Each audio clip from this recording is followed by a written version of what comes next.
Hello friends, welcome to मकान classes. Friends, set की series को आगे कंटिन्यू करते हैं। इससे पहले कल की क्लास में हमने सेट के लिए एक तो वेन डायग्राम देखा था और वेन डायग्राम के बाद में हमने कुछ उस पर ऑपरेशंस देखे थे सेट पर, है ना। यानी समुच्चयों पर संक्रियाएं हमने देखी थी। तो उन्हीं संक्रियाओं के बारे में मैं आज वापस बात करने वाला हूँ। कल हमने उनको एग्जाम्पल बेस्ड देखा था, आज उनको वेन डायग्राम से भी देख लेते हैं, तो उससे हमारी दोनों चीज़ें क्लियर हो जाएंगी। सेट पर जो ऑपरेशंस थे वो भी क्लियर होंगे, साथ के साथ में वेन डायग्राम भी क्लियर होंगे। तो चलिए वहीं से शुरुआत करते हैं। सॉरी, देखो, एक मैंने कल बात की थी किसकी, यूनियन की। यूनियन की बात की थी, यूनियन ऑफ सेट। इसको हम संघ भी बोल देते हैं, ठीक है। इसको हम क्या बोल देते हैं, संघ भी बोल देते हैं, समुच्चयों का संघ या यूनियन ऑफ सेट। अब इसको रिप्रेजेंट किससे करते थे हम, यू से। अब यूनियन होता क्या है, यूनियन का मतलब है कि दो या दो से ज्यादा अगर हमें सेट दे रखे हैं तो उन सेट के सारे एलिमेंट्स को मिला करके एक नया सेट बना लें, तो उसे हम क्या बोल देते हैं, उनका यूनियन बोल देते हैं, ठीक है। उस सेट को तो यूनिवर्सल सेट बोल देंगे और उस ऑपरेशन को क्या कह देंगे, यूनियन कह देते हैं। अब ऐसे मान लेते हैं कि मेरे पास तीन सेट हैं, कौन कौन से, ए, बी और सी। अगर मैं इसे वेन डायग्राम से समझाना चाहूं तो कैसे कर सकते हैं। देखो, कल मैंने आपको ये चीजें तो बता दी थी, एग्जाम्पल पर बेस्ड मैंने ये चीजें बता दी थी, और इसको रिप्रेजेंट कैसे किया था हमने, A union B union C, ठीक है। तो जैसे मान लो ये तीन सेट हमें दे रखे हैं, तीनों के एलिमेंट को मिला दें तो ये जो ऑपरेशन होगा वो क्या कहलाएगा, यूनियन कहलाएगा। अब मैं अगर इसको वेन डायग्राम से देखना चाहूँ तो देखो, वेन डायग्राम में यूनियन को कैसे रिप्रेजेंट कर सकते हैं हम। ये तो हो गया हमारा यूनिवर्सल सेट, ठीक है। ये तो क्या हो गया, यूनिवर्सल सेट। कल मैंने आपको बताया था कि जब यूनिवर्सल सेट को रिप्रेजेंट करना है तो रेक्टेंगल से रिप्रेजेंट करेंगे, और उसके बाद में सेट को जब रिप्रेजेंट करना है तो कोई क्लोज कर्व से रिप्रेजेंट करते हैं, जनरली सर्किल से, ठीक है। तो जैसे ये तीन सेट हैं, अब हो सकता है कि तीनों जॉइंट सेट हो सकता है डिसजॉइंट सेट हो। हमें कुछ नहीं बोला है तो हम क्या मान के चल रहे हैं कि ये जॉइंट सेट हैं तीनों, ठीक है। ये तीनों को हमने मान लिया क्या, जॉइंट सेट। ये तो है ए, ये है बी और ये है सी। अगर मैं बात करता हूं कि तीनों के तीनों जो सेट हैं, ठीक है, तीनों के तीनों जो सेट हैं इनका अगर मुझे यूनियन करना है तो बेटा इनका यूनियन ये वाला पार्ट होगा, ये वाला पार्ट इनका यूनियन होगा, क्लियर है। हालांकि ये हम तब तक नहीं बता सकते जब तक हमें ये ना बोला हो कि सेट किस टाइप के हैं। वो हो सकता है इसका डायग्राम ये भी बन जाए, इसका वेन डायग्राम ये भी बन सकता है। भाई हमें सेट के बारे में नहीं बोला है ना, तो जैसे हो सकता है कि ये तीनों के तीनों जो सेट हैं वो कैसे हों, वो कैसे सेट हो सकता है तीनों डिसजॉइंट सेट हो। अगर तीनों डिसजॉइंट सेट होंगे तो फिर तीनों को मिला देंगे, क्लियर है। हो सकता है कि ये तीनों सेट हैं वो जॉइंट हो, लेकिन जॉइंट वो इस फॉर्मेट में हो, इस फॉर्मेट में भी हो सकते हैं। तो अगर इस फॉर्मेट में तब भी कोई इश्यू नहीं है। ये वाला कहने का मतलब सीधा सा है कि यूनियन का मतलब होगा कि तीनों के तीनों सेट जहां पर शामिल हो जाएं, क्लियर है। तो ये होता है यूनियन। अब जैसे हम इसको अगर एग्जाम्पल के बेस पर देखना चाहें तो वो खैर मैंने कल बता दिया, फिर भी मैं एक बार और इसको बता देता हूँ एग्जाम्पल के बेस पर, ताकि पेन डायग्राम और एग्जाम्पल दोनों से ये अच्छे से क्लियर हो जाएंगे, ठीक है। जैसे मान लो मैंने ले लिया कि सेट ए है, वो ए सेट क्या है, मान लेते हैं कि ए बी और सी। सेट बी है, वो मान लेते हैं कि सी डी ई एफ। और सेट सी है, वो मान लेते हैं ए बी और उसके बाद में ई एफ जी, ये है, ठीक है। अब आप देख पा रहे हो कि कुछ ना कुछ कॉमन है तीनों में। जैसे अगर मैं देखूं तो ए और बी में क्या कॉमन है, ए और बी में कॉमन है सी, ठीक है। अगर मैं देखूं बी और सी में कॉमन, तो बी और सी में क्या कॉमन है, ई और एफ, क्लियर। अगर मैं देखूं कि तीनों में ही कुछ कॉमन है क्या, तो तीनों में देखो, तीनों में तो कुछ भी कॉमन नहीं है। चलो मान लेते हैं कि यहाँ पर ए भी ले लिया मैंने, ठीक है। तो तीनों में कॉमन ले लेते हैं, ये लो। तो अब तीनों में कॉमन क्या हो गया, ए हो गया। अब जैसे मान लो मुझे इसका यूनिवर्सल सेट बनाना है, तो यूनिवर्सल सेट क्या हो जाएगा, इसका यूनिवर्सल सेट हो जाएगा बेटा A B C D E F और जी। देखो ए बी सी तीनों एलिमेंट इसके आ गए। फिर देखो A C D E F, A C D E F, फिर देखो A B E F F G, तो A B E F G सभी के सभी आ चुके हैं। अब मान लो इसका मुझे वेन डायग्राम बनाना है, तो देखो वेन डायग्राम कैसे बनाएंगे। ये मैंने यूनिवर्सल सेट यू ले लिया,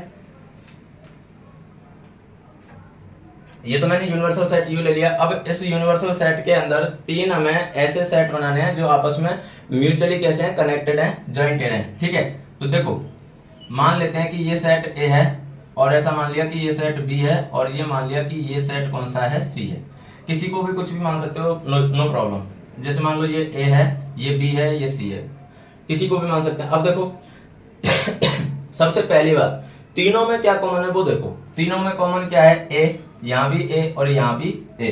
तो जो तीनों का कॉमन पार्ट है, वो तीनों का कॉमन पार्ट क्या है, यहाँ पर ये वाला जो पार्ट है ना, ये वाला, ये तीनों का कॉमन है भाई, तीनों सेट के अंदर है।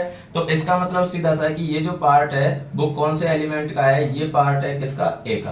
क्लियर है, जो तीनों में कॉमन होगा वो ए का हो जाएगा। ठीक, उसके बाद में देखो, अगर मैं ए की बात करूं तो ए और बी के अंदर क्या क्या चीज कॉमन है, ए और बी के अंदर है बेटा सी कॉमन। ठीक है, अब इस अगर सेट में देखोगे तो ए और बी में कॉमन कौन सा पार्ट है, ये वाला पार्ट है, ये वाला है ना। तो इसका मतलब ये पार्ट किसका हो गया, सी का हो गया।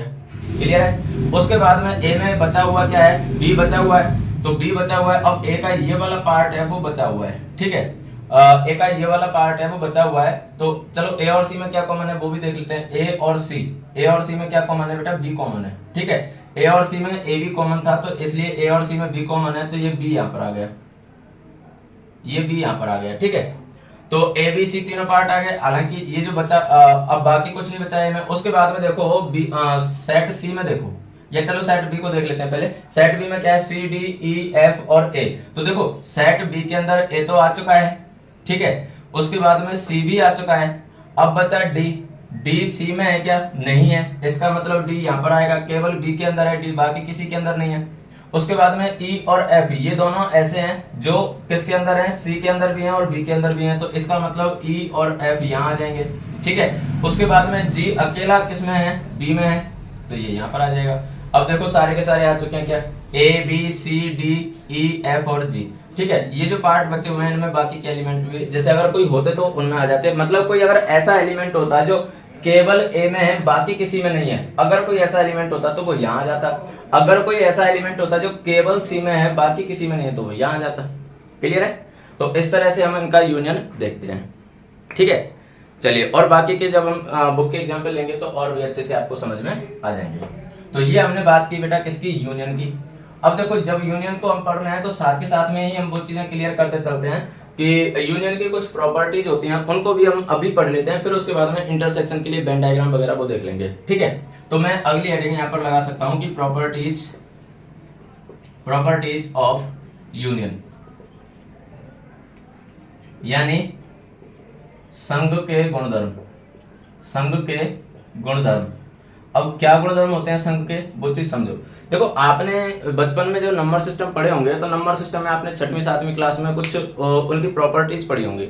नंबर सिस्टम में जैसे इंटीजर्स मान लो अगर आपने पढ़ा है तो इंटीजर्स की प्रॉपर्टीज आपने पढ़ी होंगी। इंटीजर्स की प्रॉपर्टीज में आपने कौन कौन सी पढ़ी, जैसे क्लोजर प्रॉपर्टी आपने पढ़ी होगी, जैसे कम्यूटेटिव प्रॉपर्टी आपने पढ़ी होगी, जैसे एसोसिएटिव प्रॉपर्टी आपने पढ़ी होगी, जैसे डिस्ट्रीब्यूटिव प्रॉपर्टी आपने पढ़ी होगी, जैसे आइडेंटिटी आपने पढ़ी होंगी। तो कहने का मतलब सीधा सा है कि वहां पर जो प्रॉपर्टी पड़ी थी वो लगभग उनमें से ही हम प्रॉपर्टी यहाँ पर पढ़ने वाले हैं। ठीक है, तो जैसे मान लो सबसे पहले मैं बात करता हूं किसकी, क्रम विनिमय की, क्रम विनिमय गुणधर्म। और इसको इंग्लिश में क्या कह देते हैं, इसको इंग्लिश में कह देते हैं बेटा कम्यूटेटिव प्रॉपर्टी, कम्यूटेटिव प्रॉपर्टी। अब देखो कम्यूटेटिव प्रॉपर्टी क्या होती है, मैं जनरली क्लास में बच्चों को जब समझाता हूँ, छोटे बच्चों को, तो क्लास में तो फिर हम ऐसा एग्जांपल ले लेते हैं कि जैसे मान लो मेरे सामने 2 बच्चे बैठे हुए हैं, अपने अपनी सीट पर बैठे हुए हैं, मान लो ये एक ए है और ये बी है। तो मैंने ए को बोला और बी को बोला कि बेटा तुम दोनों क्या करो, अपनी सीटें आपस में एक्सचेंज कर लो।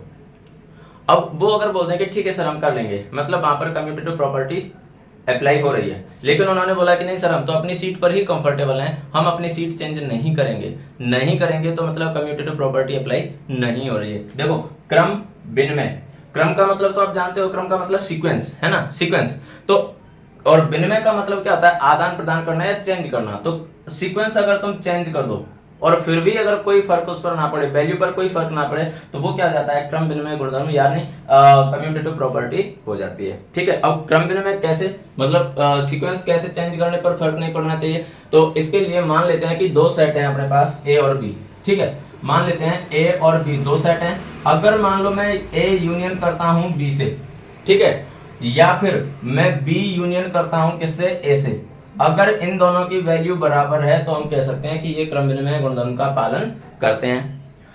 तो अब क्या इनकी वैल्यू बराबर होगी, अगर आप चाहो तो काउंटर एग्जांपल ले सकते हो, कोई प्रॉब्लम नहीं है। तो वैसे वैल्यू बराबर होती है क्योंकि यूनियन क्रम विनिमय गुणधर्म का पालन करता है। ठीक है, तो आप ऐसे देख सकते हो, जैसे मान लो मैंने लिखा a equals to 1 2 3 and 4 and b equals to मान लेते हैं कि 4 5 6 एंड 7। ये मैंने दो सेट ले लिए। अब पहले आप निकालो a union b, a union b। तो a यूनियन b निकालोगे तो देखो पहले a के सारे एलिमेंट आ जाएंगे 1 2 3 4। उसके बाद में देखो b के सारे एलिमेंट आ जाएंगे लेकिन कोई एलिमेंट रिपीट नहीं होगा, तो यहाँ पर 4 है, वो तो ऑलरेडी आ चुका, तो 5 6 और 7, 5 6 और 7, ये तो क्या आया a यूनियन b। ठीक है, अब फिर आप निकालो b यूनियन a, तो b यूनियन a ये क्या होगा, b यूनियन a निकालोगे तो देखो 4 5 6 7, 4 5 6 7। उसके बाद में a के एलिमेंट लो तो 1 2 3 4, 1 2 3, अब 4 तो ऑलरेडी आ चुका है। अब चेक करो कि क्या ये दोनों इक्वल है क्या। देखो आपको पता है कि सेट को जब हम टेबुलर फॉर्म में लिखते हैं तो उनमें सीक्वेंस का कोई फर्क नहीं होता, किसी भी एलिमेंट को हम आगे पीछे लिख सकते हैं, कोई प्रॉब्लम नहीं है। ठीक है, तो अब देखो केवल आप ये चेक कर लो कि ये सेट इक्वल है या नहीं है। तो देखो यहाँ पर 1, यहाँ पर भी 1, यहाँ 2, यहाँ भी 2, 3 3 4 4 5 5 6 6 7 7, मतलब सारे के सारे एलिमेंट सेम है। तो आप कह सकते हो कि A union B equals to होता है क्या, B यूनियन A के।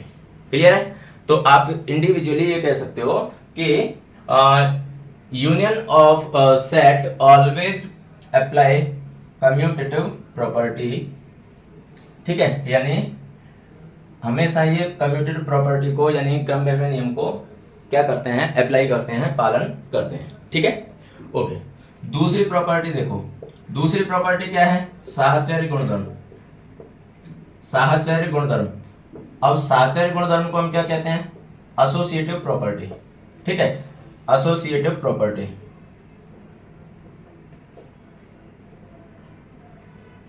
Associative property.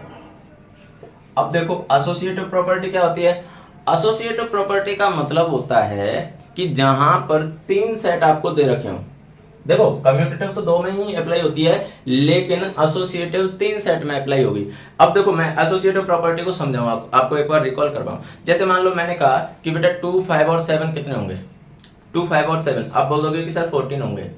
अब देखो आप भले कितना भी फास्टली बोल दो, नो डाउट आपके पास मैथमेटिक्स है तो फिर आप बहुत आसानी से इसकी कैलकुलेशन कर सकते हो कि 2 5 और 7 कितने होंगे। लेकिन कोई कितना भी इंटेलिजेंट हो ले, चाहे हमारे माइंड में ही हमने कैलकुलेट क्यों ना किया हो, लेकिन हम डायरेक्ट तीन नंबर को तो ऐड नहीं कर सकते। जब हम बोलेंगे कि 2 5 और 7 इन तीनों को मुझे ऐड करना है, तो हो सकता है कि कोई ऐसे ऐड करे कि सर 2 और 5 कितने होंगे, 7 होंगे, 7 और 7 कितने हो जाएंगे, 14 हो जाएंगे।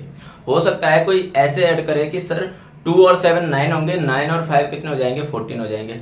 हो सकता है कोई ऐसे ऐड करे कि सर 7 और 5 कितने होंगे, 12 होंगे, और 12 और 2 कितने हो जाएंगे, 14 होंगे। तो कहने का मतलब है कि जो तीन नंबर आपने ऐड किए वो तीनों नंबर आपने सीक्वेंस चेंज कर करके ऐड किए होंगे। मतलब हर कोई कैंडिडेट अपनी फिजिबिलिटी के अकॉर्डिंग कैलकुलेट करेगा। तो जैसे मैंने लिखा 2 + 5 + 7, तो हो सकता है कि पहले तो किसी ने 2 और 5 को ऐड किया हो, फिर बोल दिया हो कि सर ये 7 और ये 7 कितने हो गए, 14 हो गए। हो सकता है कि किसी ने ऐसे किया हो कि नहीं सर पहले 5 और 7 को ऐड कर लेते हैं, तो 5 और 7 12 हो जाएंगे, तो 2 और 12 कितने हो जाएंगे, 14 हो जाएंगे। यही प्रॉपर्टी कौन सी होती है, साहचर्य गुणधर्म या एसोसिएटिव प्रॉपर्टी। अब इसको हम यूनियन पर अगर अप्लाई करना चाहें तो यूनियन पर अप्लाई कैसे कर सकते हैं, जैसे हमने नंबर पर अप्लाई किया। अगर मान लो मेरे पास तीन सेट दे रखे हैं और तीनों का मुझे क्या करना है, यूनियन करना है, A union B union C। तो आप जैसे यहाँ पर देखो आपने 2 5 और 7 को ऐड किया, तो 2 और 5 को पहले ऐड कर लिया, 7 को बाद में किया, या फिर 5 और 7 को पहले कर लिया, 2 को बाद में किया, सेम बात है। तो सिमिलरली आप या तो पहले ए और बी का यूनियन निकाल लो, फिर जो सेट आएगा उसका सी से यूनियन निकाल दो, या फिर आप पहले पहले बी और सी का यूनियन निकाल लो, पहले बी और सी का यूनियन निकाल लो, बाद में ए से यूनियन कर दो, तो बात एक ही होगी। इसे हम कहते हैं एसोसिएटिव प्रॉपर्टी।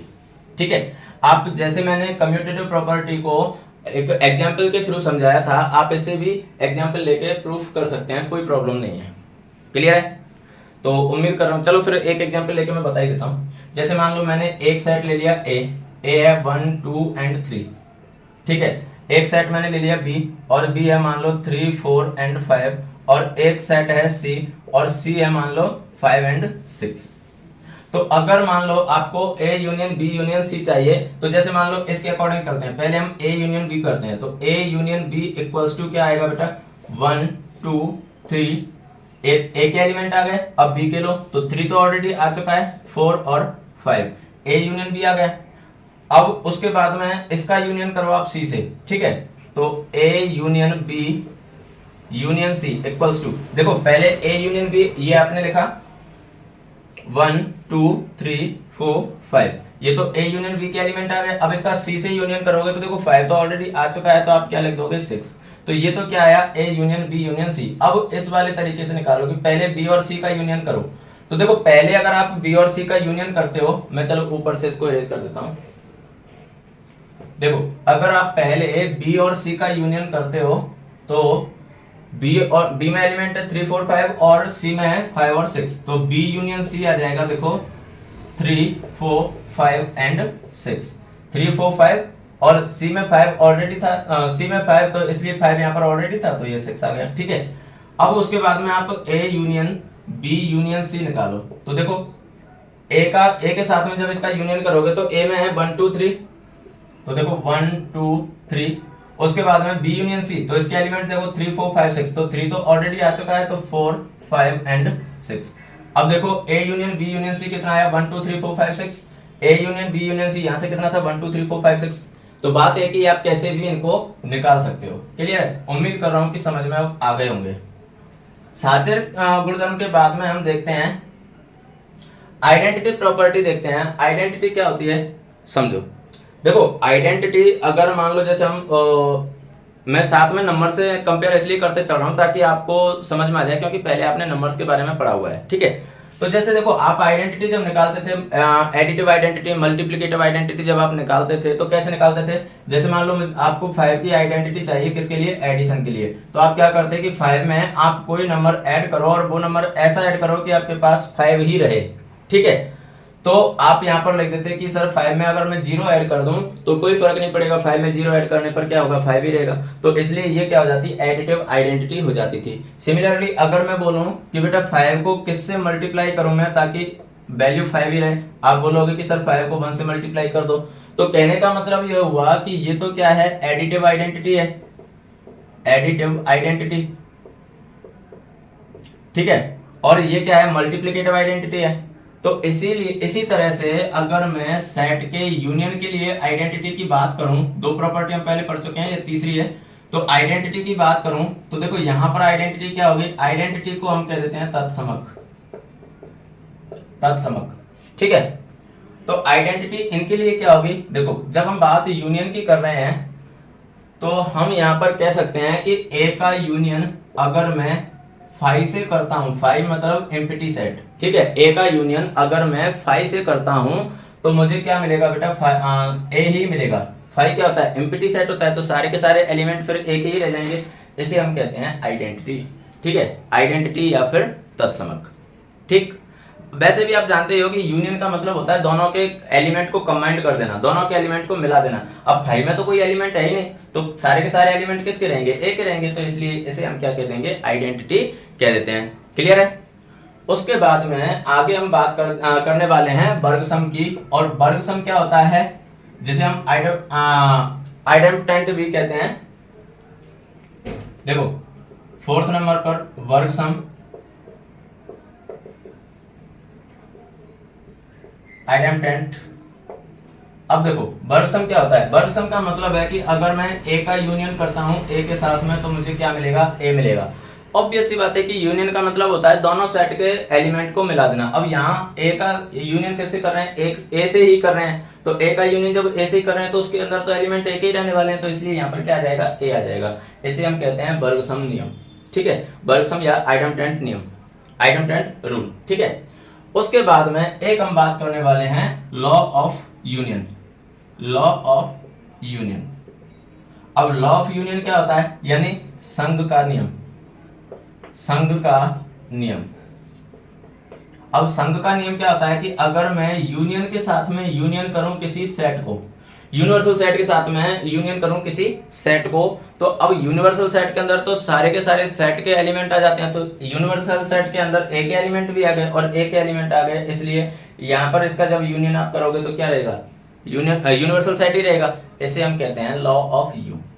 भाई सीधी सी बात है, देखो सीधी सी बात है कि अगर मान लो आपके पास बहुत बड़ा सेट है जिसके अंदर सारे के सारे एलिमेंट अवेलेबल हैं, अब उसका अगर आप यूनियन कर रहे हो किसी सेट से तो ऑब्वियस सी बात है कि भाई उसके सारे एलिमेंट ही रहेंगे, क्योंकि इसके तो ऑलरेडी सारे एलिमेंट इसके पास थे, ए के तो सारे एलिमेंट इसके पास थे, तभी तो ये यूनिवर्सल सेट हुआ, तो इसलिए इनका यूनियन क्या रहेगा बेटा, यू रहने वाला है। क्लियर है? चलिए, तो ये तो बात हुई बेटा किसकी, यूनियन की। आगे हम बात करने वाले हैं किसकी, इंटरसेक्शन की।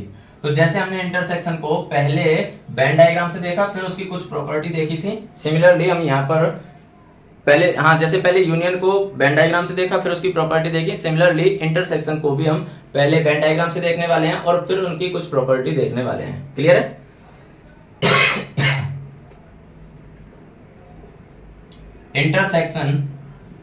इंटरसेक्शन ऑफ सेट यानी समुच्चयों का सर्वनिष्ठ, समुच्चयों का सर्वनिष्ठ।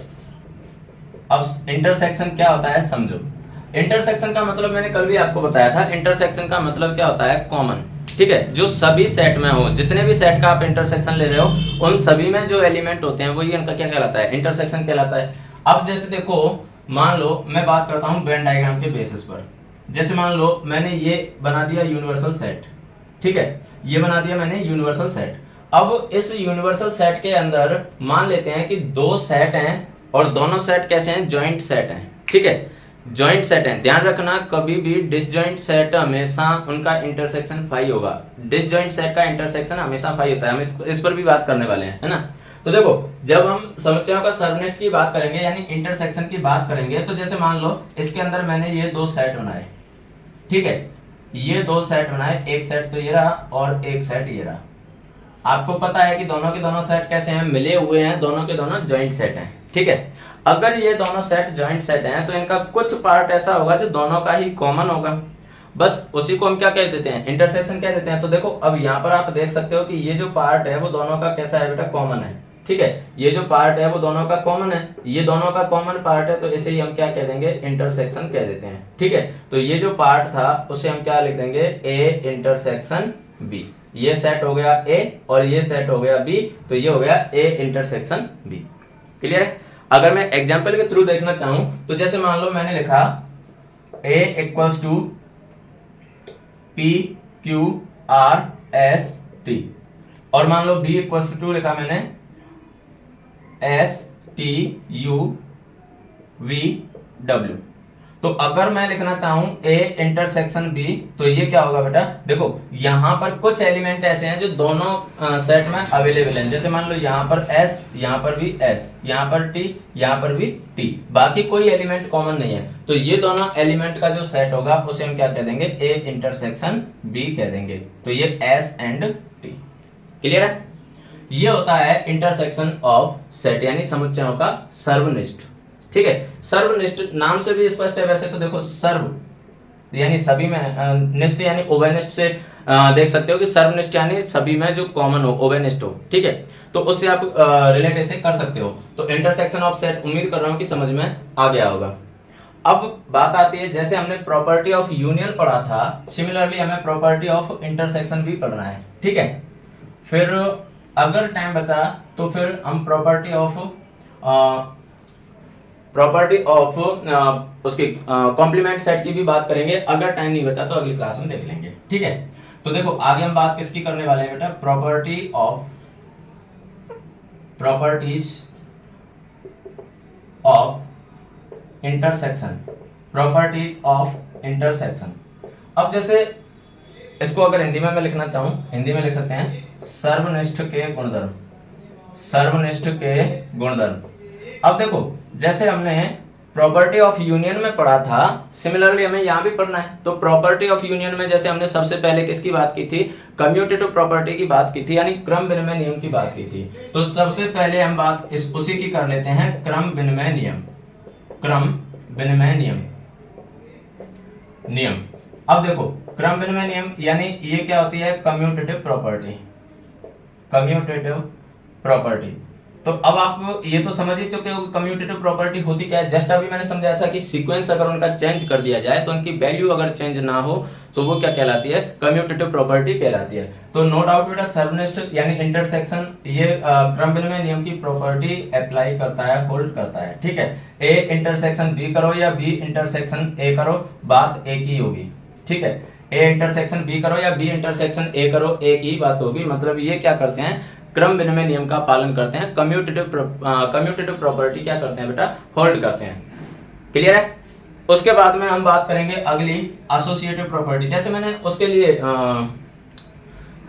यूनियन के लिए जब मैंने इनके काउंटर एग्जांपल दिए थे, तो सिमिलरली आप इनके काउंटर एग्जांपल से समझ सकते हो इनको। काउंटर एग्जांपल अपने मन से कोई भी सेट ले लो और उनके इंटरसेक्शन निकाल के देख लो। पहले ए इंटरसेक्शन बी निकालो, फिर बी इंटरसेक्शन ए निकाल लो, दोनों वो ऑब्वियस सी बात है, बराबर आने हो जाएगी प्रॉपर्टी अप्लाई। क्लियर है। उसके बाद में हम बात करने वाले हैं किसकी, साहचर्य नियम की, साहचर्य नियम। और साहचर्य नियम यानी कौन सी प्रॉपर्टी हो गई, एसोसिएटिव प्रॉपर्टी, एसोसिएटिव प्रॉपर्टी। अब देखो एसोसिएटिव प्रॉपर्टी क्या होती है, मैंने बताया था एसोसिएटिव प्रॉपर्टी हमेशा 3 सेट में अप्लाई होगी। तो जैसे मान लो आपके पास 3 सेट हैं, ए बी और सी, तो वो तीनों सेट में से चाहे पहले आप ए और बी का इंटरसेक्शन कर लो, बाद में सी का कर लो, चाहे पहले आप बी और सी का इंटरसेक्शन कर लो, बाद में ए का कर लो, एक ही बात होगी। तो इसे ही हम क्या कह देते हैं, एसोसिएटिव प्रॉपर्टी कह देते हैं। तो A intersection B intersection C equals to A intersection B intersection C. तो जैसे मान लो पहले तो आपने ए और बी का इंटरसेक्शन कर लिया, बाद में सी का कर लिया, या फिर पहले बी और सी का कर लिया, बाद में ए का कर लिया, ये बात एक ही होती है। इसलिए इसे हम क्या कह देते हैं, साहचर्य गुणधर्म यानी एसोसिएटिव प्रॉपर्टी कह देते हैं। क्लियर है, ओके। अब उसके बाद में अगली जो प्रॉपर्टी हम देखने वाले हैं बेटा, देखो अगर मैं 3rd नंबर पर बात करूं, तो जैसे मान लो मुझे ए का इंटरसेक्शन करना है, ए का इंटरसेक्शन करना है किससे, फाई से। देखो जब हम यूनियन कर रहे थे ए का किससे, फाई से, तब तो सेट कौन सा आ रहा था, ए आ रहा था, क्योंकि यूनियन में हमें सभी के सेट को सभी सेट के एलिमेंट को मिला के लिखना होता है। लेकिन इंटरसेक्शन में हम क्या देखते हैं, कॉमन एलिमेंट देखते हैं। अब फाई का मतलब क्या होता है, एम्प्टी सेट, इसमें तो कोई एलिमेंट है ही नहीं। जब इसमें कोई एलिमेंट नहीं है तो इसमें से ए के साथ में कोई भी एलिमेंट कॉमन नहीं होगा, और कोई भी एलिमेंट कॉमन नहीं होगा, इसका मतलब यहाँ पर क्या आने वाला है बेटा, फाई आने वाला है। क्लियर है। मतलब अगर आप एम्प्टी सेट का किसी सेट के साथ में इंटरसेक्शन करते हो तो वो आपको क्या मिलता है, फाई मिलता है, यानी एम्प्टी सेट ही मिलता है, क्योंकि एम्प्टी सेट में तो कोई एलिमेंट ही नहीं होते हैं ना, तो इसलिए। क्लियर है। उसके अलावा अगर मान लो आप यूनिवर्सल सेट के साथ में आप इंटरसेक्शन करते हो किसी सेट ए का, यूनिवर्सल सेट के अंदर, तो देखो यूनिवर्सल सेट के अंदर तो सारे के सारे सेट के एलिमेंट होते हैं, तो ऑब्वियस सी बात है उसके अंदर सेट ए के भी एलिमेंट होंगे। जब सेट ए के सारे एलिमेंट यूनिवर्सल सेट के अंदर हैं, तो अगर आप यूनिवर्सल सेट और ए में जब कॉमन देखोगे तो कॉमन क्या आएगा आपके पास, ए आ जाएगा।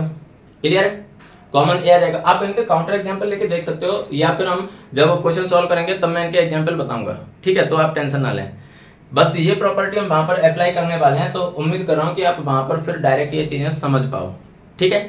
उसके बाद में जैसे हमने आइडेंटिटी प्रॉपर्टी उसमें देखी थी यूनियन में, यहां पर देखते हैं कि अगर मान लो मैं ए का इंटरसेक्शन करता हूं किससे, ए से, किसी सेट का उसी सेट से अगर हम इंटरसेक्शन करेंगे तो इंटरसेक्शन में क्या होता है, कॉमन एलिमेंट होते हैं। तो जब ए का हम इंटरसेक्शन कर रहे हैं, ए से ही कर रहे हैं, तो सारे के सारे एलिमेंट वही आने, भाई किसी सेट का उसी सेट से जब इंटरसेक्शन करेंगे तो सारे के सारे एलिमेंट वही आएंगे, और वही आएंगे मतलब ये क्या हो जाएगा, एलिमेंट सेट ए आ जाएगा। क्लियर है।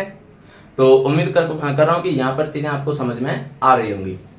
उसके बाद में इसकी एक लास्ट प्रॉपर्टी और देखते हैं, फिर आज की क्लास को बेटा खत्म करेंगे, क्योंकि बाकी की चीजें कल की क्लास में देखेंगे। टाइम की थोड़ी सी शॉर्टेज होती है, तो उम्मीद कर रहा हूं कि आप भी ये चीजें समझ पा रहे होंगे।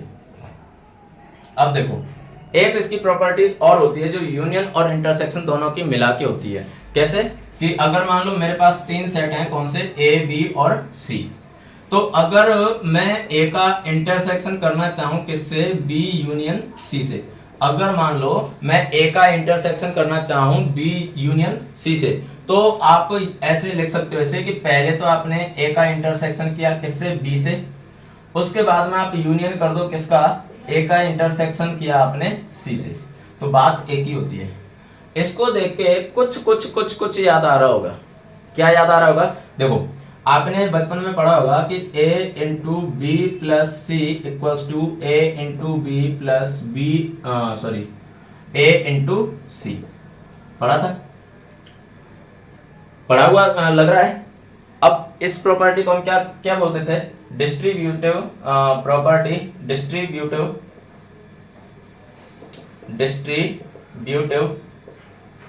प्रॉपर्टी ओवर एडिशन, यही बोलते थे, डिस्ट्रीब्यूटिव प्रॉपर्टी ओवर एडिशन। तो बस वही तो है यहाँ पर। देखो, अगर मान लो मैं इंटरसेक्शन की जगह कर दूं मल्टीप्लाई, यूनियन की जगह कर दूं प्लस, इंटरसेक्शन की जगह कर दूं मल्टीप्लाई, यूनियन की जगह कर दूं प्लस, और इंटरसेक्शन की जगह कर दूं मल्टीप्लाई। देखो, a into B plus C equals to A into B plus A into C, देखो वही है ना।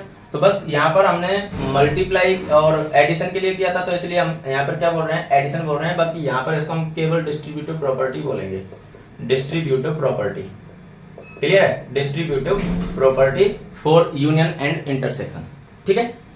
तो ये डिस्ट्रीब्यूटिव प्रॉपर्टी होती है बेटा। इन सभी को हम क्वेश्चंस के साथ में एक्सरसाइज में भी प्रूफ करने वाले हैं, तो वेन डायग्राम से, तो इसके लिए आप निश्चिंत रहें, ठीक है। हाँ, अगर आप चाहो तो वेन डायग्राम से, तो चलो मैं इसको तो समझा दूं डिस्ट्रीब्यूटिव प्रॉपर्टी को, क्योंकि ये थोड़ी इंपॉर्टेंट भी है और कई बार ये पूछ भी लेता है कि इसको डायरेक्ट वेन डायग्राम से ही समझाइए, पूछ भी लेता है ना। तो चलो इसको तो मैं समझा ही देता हूँ। अब देखो, डिस्ट्रीब्यूटिव प्रॉपर्टी के लिए हमें तीन सेट चाहिए। तो सबसे पहले मैंने क्या किया, एक सेट बनाया, कौन सा, यूनिवर्सल सेट, ठीक है। ये मैंने यूनिवर्सल सेट बना दिया और इसके अंदर तीन सेट लेने हैं मुझे, ए, बी और सी, ठीक है। तो ये ले लिए मैंने तीन सेट। देखो, ये ए ले लिया और ये बी ले लिया और ये कौन सा सेट ले लिया मैंने, सी ले लिया, ठीक है। देखो, ये तो हो गया ए, ये हो गया बी और ये हो गया सी। अब इसमें क्या बोला है कि बी यूनियन सी, देखो बी यूनियन सी। अब बी यूनियन सी जब आप निकालोगे तो बी और सी का यूनियन करना है, तो बी और सी का यूनियन, देखो बेटा ये वाला पार्ट हो जाएगा, ये तो पूरा का पूरा सेट कौन सा आ गया, सी आ गया। यूनियन का मतलब क्या होता है कि सारे के सारे एलिमेंट ले लेना है। तो देखो, ये तो सी का आ गया और फिर बी भी ले लेना है, तो ये आ गया बी वाला पार्ट, ठीक है। तो ये हो गया कौन सा, बी यूनियन सी। और उसका आपको इंटरसेक्शन करना है किससे, ए से। तो कहने का मतलब है जो मैंने अभी रेड मार्क किया है उसमें से कौन सा ऐसा पार्ट है जो ए के साथ में कॉमन है। तो देखो, आप देख पा रहे हो कि यहाँ पर ये वाला जो पोर्शन है ना, ये वाला पोर्शन है वो ए के साथ में कॉमन है, बाकी नहीं है, केवल ये वाला पोर्शन कॉमन है, क्लियर है। तो ये कॉमन है, कॉमन को हटाओ, बाकी को हटा दो, ठीक है। कॉमन को रहने दो, बाकी को हटा दो। ये आपने बाकी का हटा दिया, देखो ये आपने बाकी का हटा दिया। अब देखो, आपके पास ये जो वेन डायग्राम आया, ये जो आपके पास वेन डायग्राम आया है, क्या ये A intersection B union C का है कि नहीं। देखो, बी यूनियन सी, ये दोनों सेट हो गए, इसका ए के साथ में इंटरसेक्शन, तो ये वाला पोर्शन आ गया, ठीक। तो ये तो इसका डायग्राम हो गया। अब इसको देखते हैं। देखो, यहां पर मैंने बनाया यूनिवर्सल सेट और उसके अंदर मैंने तीन सेट बनाए, एक, दो और ये तीन। ये तीन सेट बनाए, नाम दे दिया, जैसे मान लो ये ए और ये बी और ये सी। तो अब देखो, सबसे पहले आपको क्या निकालना है, ए इंटरसेक्शन बी। तो ए इंटरसेक्शन बी, देखो ये वाला पार्ट है ए इंटरसेक्शन बी, क्लियर है। उसके बाद में ए इंटरसेक्शन सी। तो देखो, ए और सी ये दोनों सेट हैं, तो इनके अंदर कॉमन पार्ट कौन सा है, ये वाला है। और इन दोनों का यूनियन मतलब इसको मिला देना, तो ये पूरा पार्ट मिला है। देखो, वही पार्ट आ रहा है कि नहीं आ रहा है, आप देख पा रहे हो, वही पार्ट आ रहा है। तो इसलिए आप इसको वेन डायग्राम से प्रूव कर सकते हो, ठीक है, चलिए तो बेटा आज की क्लास को फिर यहाँ पर खत्म करते हैं और फिर मिलते हैं कल की क्लास में एक नए जोश, नए जुनून, नई एनर्जी के साथ में। कल हम पढ़ने वाले हैं properties of complement of set, उसके बाद में हम करने वाले हैं एग्जांपल्स। ठीक है, चलिए तो कल की क्लास को मिस करना ना भूलें बेटा, यहाँ से आगे बहुत इंपॉर्टेंट क्वेश्चन आने वाले हैं जहाँ से क्वेश्चन एग्जाम में बनते ही बनते हैं, तो इसलिए क्लास को मिस करना ना भूलें। चलिए तो मिलते हैं फिर कल एक नई क्लास के साथ में, नए जोश, नए जुनून, नई एनर्जी, नई उमंग के साथ में। तब तक के लिए हंसते रहिए, मुस्कुराते रहिए, पढ़ते रहिए, खेलते रहिए और सफलता की ओर बढ़ते रहिए। Bye bye, thank you.